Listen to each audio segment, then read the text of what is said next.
Hey friends, I want to thank you for tuning in and letting me be a part of your journey with the Lord. And a lot of what I've been thinking about in the recent days and weeks is the whole privilege that we have as believers to walk in intimacy with God.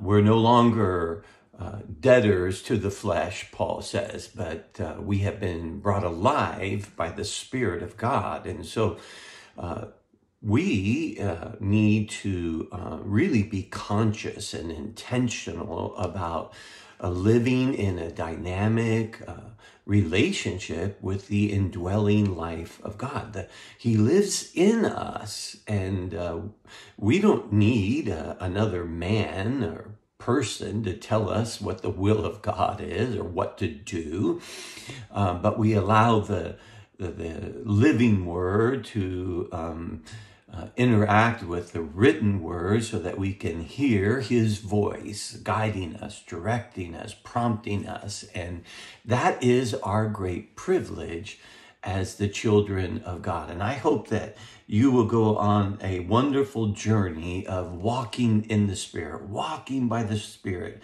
listening to his voice, and walking in just a simple obedience to what he wants to do in you and through you. So today, let me just encourage you for a few minutes with this passage from Romans chapter number 8. Beginning in verse 14, he says, "For all who are led by the Spirit of God are sons of God.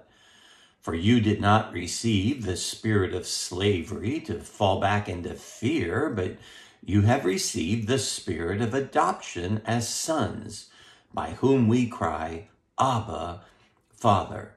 The Spirit himself bears witness with our spirit that we are children of God. And if children, then heirs, heirs of God, and fellow heirs with Christ, provided we suffer with him in order that we also be glorified with him." Well, so are you living moment by moment and day by day as a child of God? That's your privilege. He says, listen, when you receive Christ, when you entrust yourself to the finished work of Christ, the cross, and believe that he died and was buried and rose again, receive him to be life, right? He goes, man, there's a transformation. The old you has gone. There's a whole new you. You're a new creature in a dynamic relationship, indwelt by the Spirit of God. And as the Spirit of God, then is in you, then you're a child of God. You're not supposed to be living in fear as though you could be in and out of relationship with him, saved and unsaved, lost and again and saved again. No, he's saying, listen, all of that fear that comes when you find yourself on a performance treadmill for acceptance and righteousness, all of that is gone. You are now the children of God. And we can cry out to him, Abba, Papa, Father. Now, this is something that the Jewish people had a really hard time getting their heads wrapped around, because they did not refer to God as their Father. They got quite angry with Jesus when he would refer to him as Father. But do you see the great privilege that all of this separation has been removed, that we are born again as the children of God, and that we can come to him as our Papa? Yes, he's the King of Kings and the Lord of Lords. Yes, he's the creator and sustainer of the universe.